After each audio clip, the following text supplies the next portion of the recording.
The day I got laid off, the very next day I actually had a job offer because it was a company that I started interviewing with 6 months before, just in case this had happened. Hi, I'm Larry Guthrie, Director of Content Strategy at the Society of Women Engineers. Welcome to Diverse, a SWE podcast. Be sure to subscribe to Diverse on your favorite podcast platform, and if you love these episodes, you can help us reach more engineers by leaving a 5-star review. Today we're discussing layoffs in engineering, how to prepare for the worst, how to navigate a layoff when it happens, and how to bounce back from it and find your next role. I'm here with two incredible longtime SWE leaders who have been through their own layoffs and career pivots. Brittney Elko is the Senior Director of Supply Chain at Jasper Therapeutics, and she's also on SWE's We Local Advisory Board. And Jessica Rannow, Senior Program Manager at KPI Solutions, and she happens to be a past president of SWE to boot. Brittney and Jessica, welcome to Diverse. Thanks for including us. Yeah, thanks for having us. We are so excited to talk to you more. I mean, let's dive right into it. Layoffs. It's a word that gets everybody. It's like the L word. It's a big loaded term, and it can feel sudden and overwhelming, and sometimes a sense of impending doom at times, right? Either way, they can really impact your self-esteem. I know I'm going to start off with a particularly vulnerable question, but let's jump in, right? Can you introduce yourselves and share your experience when you found out you were being let go? Jessica, let's start with you. Well, hello. Yeah, layoffs are definitely part of my career background. I like to say that my career has been impacted by the economy several times. My degree is in industrial engineering, and I've worked in several areas in project management, in the supply chain world, designing distribution centers and software for use in the supply chain. And I've had several challenges in my career where companies were reducing force, so I left before they were going to get laid off. I was laid off in 2009 when the economy took a turn. That was a really scary time to be laid off. I had just Mhm. been divorced, uh, and I was, living on my own, worried how I was going to pay my bills. And luckily, though, having my background, I was able to find another role within a few months. Then I went through, worked for several in other roles. And then in 2023, almost exactly 2 years ago, I was laid off again. I was a bit more of a career stability point at that time, or life stability point at that time. But still, that, when you have that, when it's not your choice to leave, and then when it's not your, you don't have input into a major life decision, Sure. that can be really hard, and that you suddenly have to figure out what you're going to do next. And I was able to find another role within a few months, and which is the current position I'm in. You were able to bounce back fairly quickly, right? Especially given our current uh, job market in the past couple of years. I know that's been challenging for many. Yeah, it's a weird world out there right now. Mm. And Brittany, what about you? Sure. And I think, Jessica and I share this, but we've both changed jobs a lot, most of the time by choice, but obviously sometimes not by choice. And I think just being flexible has allowed us to react to these layoffs a lot better than, say, people that have been in, the same company or career for 20 years. So you'll hear that similarity through a lot of our stories as we talk about tips for people. But my degree is in chemical engineering. I started out in consumer products and R&D, and then I moved into supply chain and eventually into the pharma world, mostly with companies that are very small, don't have commercial products approved, and are basically in clinical trials, trying to get data to get their drugs approved for launch. So that in itself is a very, not super stable situation, right? Like you're waiting on data. Sometimes the data doesn't pan out. Sometimes the company can't raise more money. And so I've been in a couple situations where, like Jessica, I've left ahead of impending layoffs and the companies that I left no longer exist. But my most recent situation was at the end of 22. We were waiting on a data readout, and that the data came back. It was not positive, and they ended up laying off the entire company, and the company no longer exists. But in that moment, yes, I was freaking out, but 6 months before that, I knew the data readout was coming. So I'd started to apply to jobs ahead of that just in case.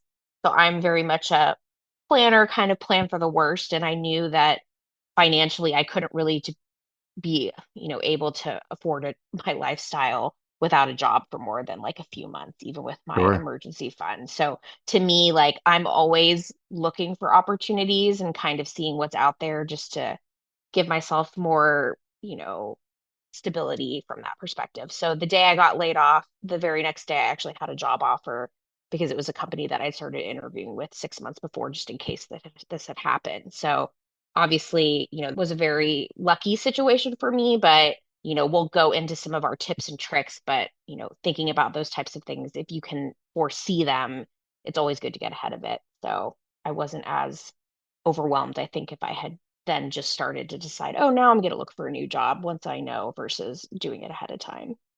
Sure. And it's lucky. There's a piece of luck, but it sounds like there was also a piece of strategy there on your Yes, for part sure. and preparedness. Did you internalize the layoff? Did you feel like did it impact your self-esteem at all? I think for me, it did a little bit. Like they chose to keep my direct report on a few months more to transition out stuff rather than keep me on. So I could have Hmm. taken that very personally, but it made more sense for her to do it because she was closer to the work that needed to happen. So I think I tried to very much view it as a business choice, and I'd only been at the company for like 4 years. So again, I think if it had been someplace where I've been there since, 20 years of my career and given all this time, and then they laid me off, I think I would have taken it much more personally.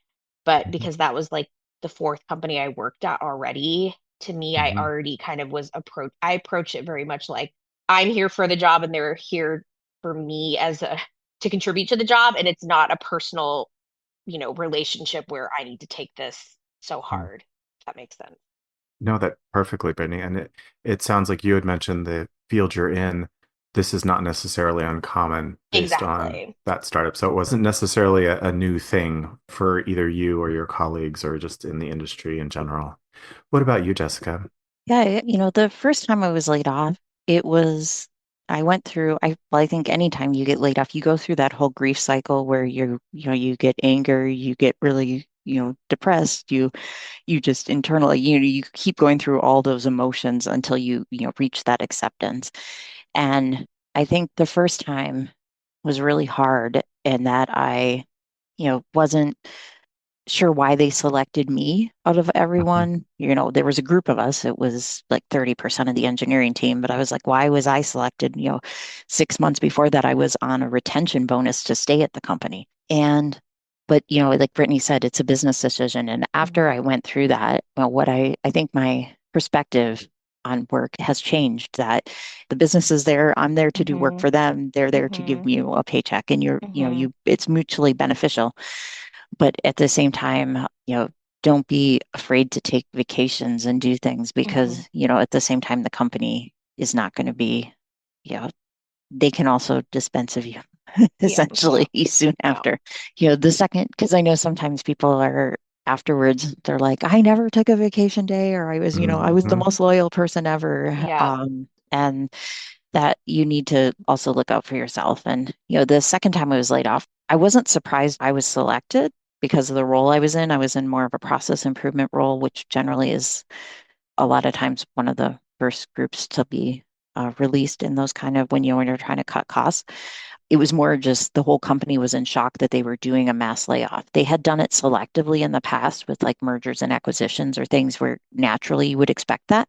Yeah. But this was the first time they had done an entire company one. So it was more just like everyone was in shock it was happening. So that was really like a lot of times I've been places where you can start to predict something or the overall economy, something's going to happen where this Sure. was more just surprising. Yeah. A little bit of trauma bonding, right? With your Hmm. exactly what you're wanting with your colleagues. Yes. And it's interesting. You also answered a question I had later on around how these layoffs really changed the way you view work going forward. And I think it was some really great points you made, Jessica, around and Brittany, both of you had that same feeling of this is business and that Hmm. mutually beneficial kind of relationship. And Hmm. Jessica, I really love your piece around, taking care of yourself.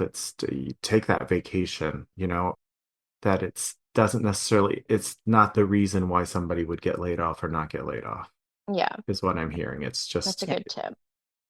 for sure for Yeah. people. I think people just tend to, yeah, like they throw themselves into the job or the company, and then, yeah, 20 years later, you look around, you're like, what did I just spend all this time and, effort, giving to? So definitely take care of yourself. Yeah. And you had talked a little bit about your preparedness, Brittany, but just even after that, and for both of you, is there anything that you feel like you wish more you would have done or differently that you would have done to prepare before being laid off or going through some unexpected career change? Brittany, let's start with you this time. I don't think there's anything different I would do, but I do feel like I do things differently than most people. So I would probably just want to give advice to those out there. Like, I'm always keeping my resume up to date. I'm always looking just to see what jobs are out there. Even if I'm not looking to move and I'm happy where I'm at, I'll periodically just apply just so I can get practice interviewing because I find that that gets a little rusty. And I don't think a lot of people out there do that. Like, I know several people in my network, like I said, that have been at their jobs for 10, 20 years that don't even have a resume. And so it's just Oh, one of wow. those exercises that it does take a lot of time and effort and a lot of energy to constantly kind of be on the lookout, even if you're happy and not looking. But it helps you keep tabs on what jobs are out there, what the pay range is, how quickly you could find something. And then it also helps you kind of stay on top of like, what skill sets do I need to keep fresh on? Am I getting paid what I should be based on the jobs that I'm seeing out there from other companies? Or, do I need to go to my manager and ask for a promotion or a raise because I'm seeing that I'm doing the job of this level? So it's definitely something that not only helps you prepare for a layoff, but helps you with your current career trajectory as well, that I would advise doing. That's a great point. It's a interesting reframe, right? Of looking, you're not necessarily looking because you want to move. You're looking because of those things you were talking about. What skill Yeah. sets are out there? What jobs are out there? Keeping your interviewing skills fresh. hmm It's kind of like when you're looking for a house. Like, why not go into the open house just because? No, and I'm on Right. Redfin all the time looking at houses, so that's totally me too. Even though I'm not moving, I just like to stay on top of what the real estate market is doing. So maybe that's just my personality. No, I'm right there with you. Jessica, what about you? What would you have done differently, or what would you have changed, or some best practices if you had to go through it again? Yeah. So I remember the first time I got laid off, I was, in my director's office crying and then he left and left me with the HR person. But before he left, he's like, I hate that I had to tell you this because it wasn't his decision. I mean, that's one thing too, is generally the Mm-hmm. person telling you it was not their decision. They're having Mhm. a miserable day too. Yeah. He's like, of everyone on our team, you're the most networked and you're going to find something right away. And I'm like, like that moment, you don't want to hear that. But he wasn't lying. I was going to a SWE conference that weekend. It was when we had region conferences, which now are the We locals. And, I already had LinkedIn. I was active on LinkedIn. I was able to, basically right away. Actually, both times I immediately put I was open to work on LinkedIn, started moving the channels that way. And like Brittany said, I feel like I'm always looking, even when I was in my previous role, I was at my company for almost 9 years. I was continuously looking internally for different roles. I wanted to stay at the same company, but I was continuing to look for new roles. So I was interviewing internally every few months, like to keep those interview skills up because, you get rusty if you don't do it very hmm often. Totally. And you get to be great at it in college when you're exploring all those companies. Then if you get into a role and you just kind of are staying at the same company, you can forget how to do that. The other thing I forgot or kind of almost forgot to do was my last layoff, I knew it was happening the night beforehand because I got an email from my VP and some HR person I've never heard of before for a 9 a.m. meeting on a Tuesday. Uh, that was mandatory and urgent. And I'm like, I think I'm getting laid off tomorrow. The mystery wasn't so Yeah. mysterious, Yeah. really. I mean, I was still hoping it was, maybe a Sure. miraculous promotion or something, but yeah, I'm like, I feel like I'm getting laid off tomorrow. So I quickly like sent all the personal stuff off my computer and got all my personal stuff off my computer. And I think because I had been there so long, I got kind of lazy about doing that. And I shouldn't have been. And, that's one thing is, if I think people aren't quite into this as much anymore, but when I got laid off the first time, I didn't have a personal email address. I just had a work email address. Hmm. So I quickly created a Gmail address. And so making sure you have all those things set up outside of work is important. And and another thing for my SWE work is after that first layoff, I made sure that I kept all my SWE stuff on my personal email addresses and never sent anything to work because I wanted to be able to always have that in case something would happen. I love that. And thank you for the promotion on so many levels, Jessica. You're making my job so easy here. It's for membership, but also, as you mentioned, the We Locals, it's kind of leads right into my next question. When once that news of the job loss sinks in and you're starting to process it, what those first steps do you recommend that somebody should take? Jessica, you were talking how you already had it kind of lined up, if you will. Probably unintentionally, you didn't see that was coming, but you knew that there was our We Local coming up. And of course, our We 25 is coming up in October, just to let people know. So if they want to go ahead and put a pin in that for our job fair there, which is pretty tremendous. What would you say first steps if you were giving advice to someone? Jessica? Yeah, I think some of the first steps you want to do, besides like cry, and last time I went and bought like it was the week after Easter, so I bought all the like clearance Candy. candy. Yeah. Um, Yes. Lots of chocolate. do all I the like like the self-serving things there. I like how you think. The is figure out how to make sure like every company is going to end things differently with what their severance package is, and if you're going to get, Hmm. when your last day is going to be and how your payments are going to come and stuff like that. So determining when your benefits are going to end, like if you have a select spending account, spend out your money. Hmm.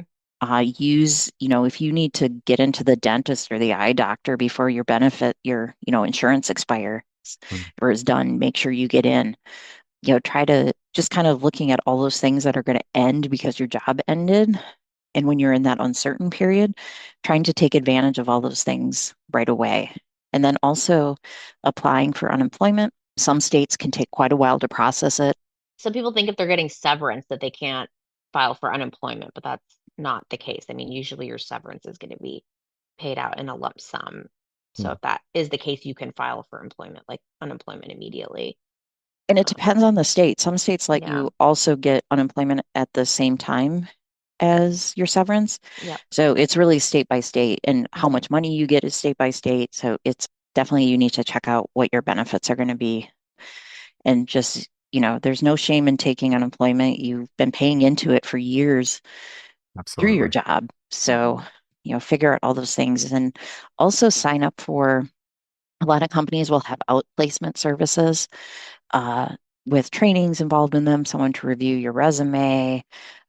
Take advantage of those things they give you because, they're actually paying for you to be able to utilize those things. So you might as well take advantage of them.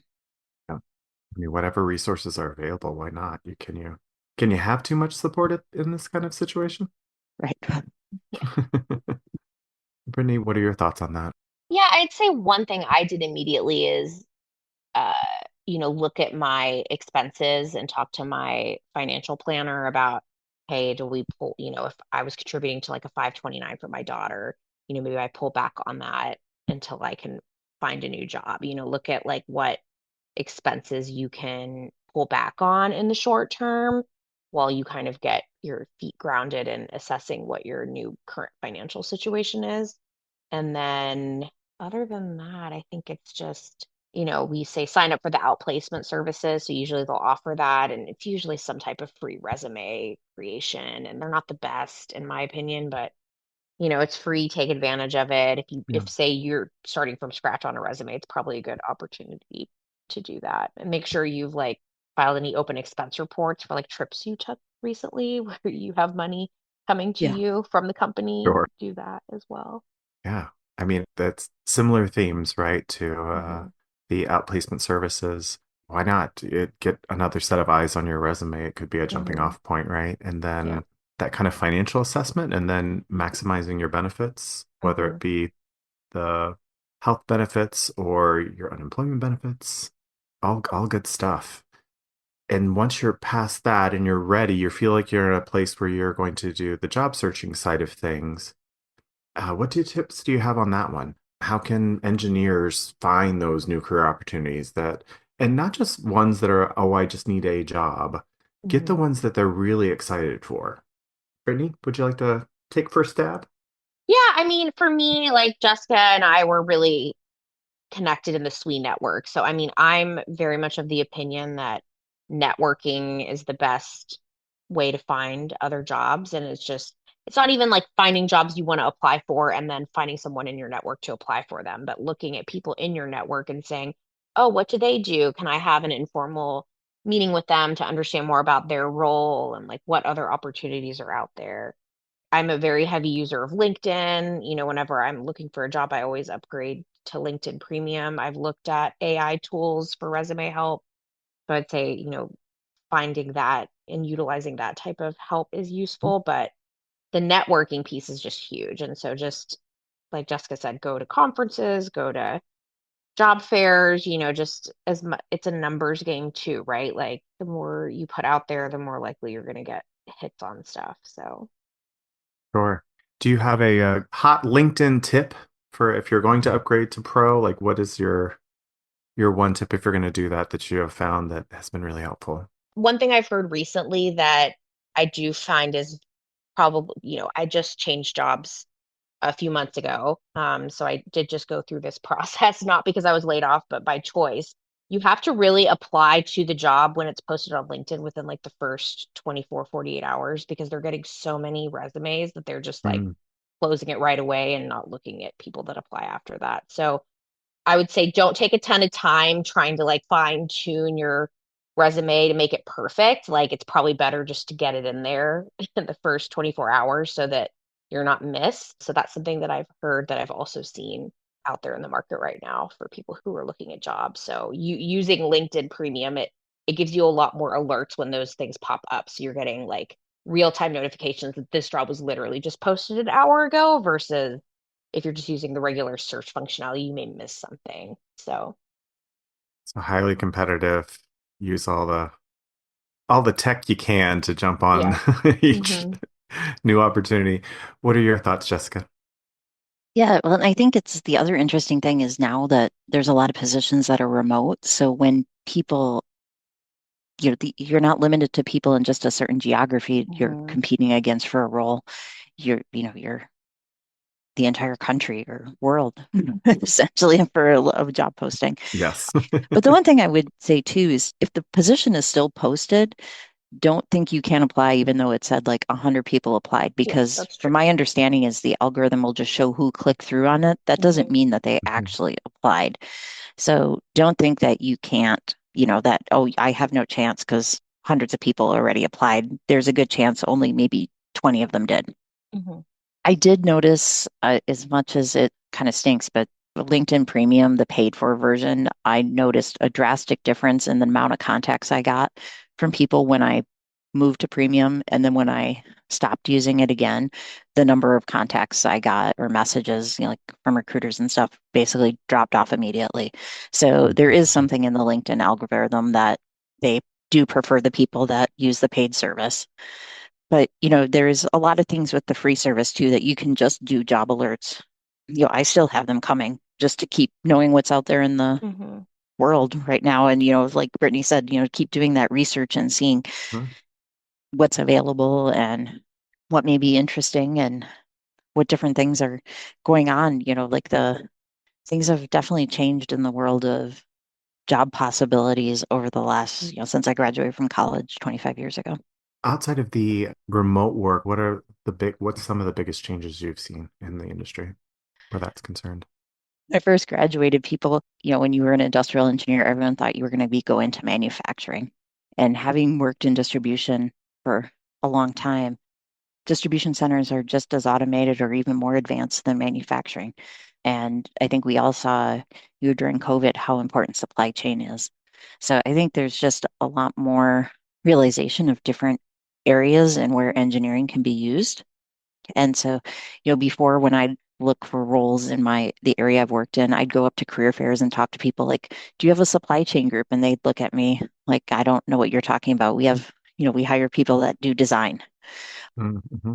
Where now supply chain is, a lot of companies, they really have a strong focus on their supply chain. And, as the economy has become more global, you see a wider variety of roles, and especially for engineering to be able to work into a lot of different areas of a company versus just, designing products or something like that. So it sounds like it's also good if especially if you've been at a place for a while and something changes, layoff, what have you, that it's good to check and see what new possibilities, what opportunities are out there that were not there the last time you looked too, right? Yeah. Especially if you haven't kept up on the changes in the industry. Yeah. I've worked with people that have worked at a company for years, like 25, 30 years, and they get laid off and they're like, what am I going to do? I'm not marketable. And then they start doing research and they're like, huh, I guess there are IT people at other companies or things like that. Yeah. They're like surprised that it wasn't just a niche at the company they were at. That's great. That's a pleasant surprise. That's better than finding a $20 bill in your jean pocket, you know? Hmm. People actually want to interview me. Yeah. And when it does, speaking of interviews, when you are having those interviews and that layoff subject, whether they ask or you bring it up, how do you think engineers should talk about the layoff in those interviews? Should they bring it up at all? What are your thoughts on that? Brittany, let's start with you.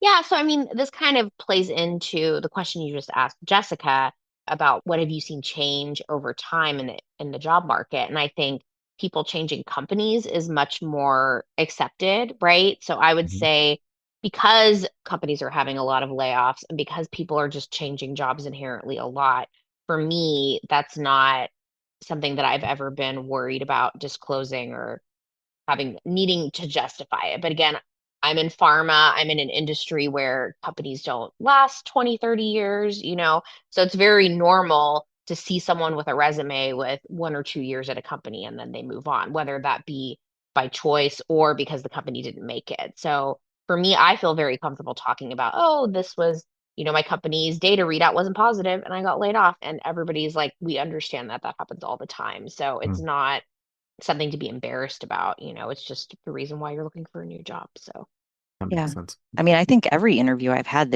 people have asked, like, tell me about your background, why you've made mhm, changes. So I've always been transparent where it's, I left before I got laid off because of the way the company was moving forward, or, I got laid off. And mhm, I think, like Brittany was saying, that the attitude of that, I don't think there's really a stigma with it anymore. I think, maybe many years ago, people be like, oh, you were laid off. You're not, you were laid off because you weren't a good worker. Where we all know people that have been laid off that are fantastic people and, made a lot of contributions to the company. It was just the circumstances at the time. So I've always found it to just be transparent and say that's why I left. I think that's actually easier than saying I didn't like my manager or I mhm. didn't like the Right. work. It's really just cut or dry. Like I was laid Yeah. off. So honesty and transparency, what a concept. I love Yeah. this. Before we wrap up, we've covered a lot of bases here. Anyone listening out there, they've experienced a layoff recently or just in between jobs, trying to figure out what their next steps are. What is one last piece of advice you would give them? Jessica, let's start with you on this one. I would say is, looking for a job feels like a full-time job, but don't forget to give yourself time. If you had vacation scheduled, the last time I had several trips scheduled, and we were like, should we still go, my husband and I? And then we're like, well, we've already paid for them. They're already going. So yeah, we're just going to go. And I actually even, I was in the middle of interviewing for my current role, and I'm like, yeah, so I have a vacation scheduled. Can we do it when I'm back in 2 weeks, the interview? And they were completely fine with that. So, make sure that you still take time for yourself, go, whether it's going on a walk daily or, reading books, not just focusing and stressing on the job search as your only thing. Make sure you also still do other activities. It's like feed your soul so that when these opportunities come up, you can kind of show up a best version of yourself, right? Yeah. And, there's not a lot of times you can take vacations or, like the first time I was laid off, the next week went up and spent a week with my parents. Like I wouldn't normally have been able to do that. So take Mm, advantage of that time where you're more flexible. I like that. That's the concept of gratitude, right? There's always there's a piece in there, no matter what's going on, that there's something to be grateful and that kind of giving you those opportunities that you're not thinking about and being appreciative of that to spend time with your family. What about you, Brittany? I probably have two that I'd want to call out. One is I think, it's very easy to get down on yourself and all of a sudden lose confidence in your abilities, but this is not a time to have imposter syndrome, like go for the Mhm. jobs that you don't meet 100% of the requirements. Like we know women struggle with that, like thinking we have to check all these boxes, I always approach it like, oh, like for me, I don't want to go into a new job where I know how to do everything on that list. There needs to be some growth or some challenge there. So I'm looking at things with new stuff I haven't done before and Mhm. just, be comfortable with challenging yourself to maybe changing industries or changing roles and just trying to figure out how to communicate how the skill set you have will translate into the job you're applying for and use that as maybe like a refresher of, figuring out what you want to do in your life. The second thing I would say is, don't let your current life situation hold you back from what you think you need to do. I just mentioned I changed job, last month and I'm going out on maternity leave in 2 weeks. And I was nervous about interviewing with a company and only being there for a couple months before I would need to go out. And I could have removed myself from contention and not even applied, but they saw the value in bringing me on even for that short period of time. So if I had, removed myself and said, "Oh, it's too late now. I'm not going to apply for any new jobs until I come back from maternity leave," I wouldn't have had this new opportunity. So I would say don't, pull yourself out of the running. Like ask for what you want, ask for what you need and Mhm. go after it. Yeah. And kind of piggybacking on what Jessica had mentioned, who cares if there's 100 people that have applied before you? Like Yeah, exactly. they're just clearly they were just waiting for you to apply, Yes. Brittany, right? Yes. This has been a great conversation. Jessica and Brittany, thank you so much. The vulnerability and just to be so open and sharing your experiences and all your journeys on this. I think it's one of those conversations that is not necessarily the easiest for everyone. And I recognize that. And I really appreciate you uh, being a guest on the Diverse podcast and sharing everything with us today. Thanks for having us. This was super fun. I mean, even though it's not a fun topic, but I definitely, I know Jessica and I feel very passionate about helping other SWE members out there navigate job loss and job transition and just feeling more prepared, I think is what we hope for everybody. Yes, I think and I also heard that that sweet community made a huge difference for you, both of you, in Yes. kind of navigating this. And, for all of our listeners that are out there job searching or affected by layoffs, or who just want to be prepared, SWE has tons of resources that can help you. We have, of course, our community. We actually just reached 50,000 members globally. So there's certainly plenty of people that are very eager to connect. I think Brittany and Jessica are a great example of the type of members that you would experience that are just so giving and so happy to help. I really experienced that very much in the 2 years I've been with the society, how strong that idea of community, we use that term a lot, but it really feels very real within the Sweverse, if you will. Do you find that as well? Agreed. I mean, I just had a friend that was laid off, one of my best sweet friends a month ago, and a couple days after it happened, she pinged me and a few others the day it happened, and then we had a 2-hour conversation the Saturday after it happened. It's just there's a lot of people in the sweet community that are out there to help and want to, be your cheerleader and support you. That's great. And I think, this whole conversation has taught me as well that we need to start reframing the concept of layoffs. It's tough, certainly, but it seems like it has led a lot of people to kind of, they wouldn't be where they are right now. They wouldn't have achieved the level of success. That piece, it has some very positive outcomes, especially with all the tips that you all have shared. And also, we're talking about connecting with others in the network, members only, SWE network, Yeah. mentor network. I cannot promote that enough. It allows you to find a mentor anywhere in the world. And there's a number of professional development opportunities too. We have our on-demand courses in our Advanced Learning Center and both career and resume advice on our Career Center. And we were just talking about having somebody take a fresh look at your resume. Plus, of course, we host, Jessica had talked about the in-person career fairs, but we host a virtual career fair every spring. We have networking opportunities at our We Locals and our big We 25 conference. which the one at the We 25 conference is the world's largest career fair for women and allies in engineering. Not to, undersell that one, but you can find all these resources at SWE.org. And we're always adding more based on your feedback and the needs of our members throughout the world. So I'm Larry Guthrie, and from all of us at SWE, thanks for listening.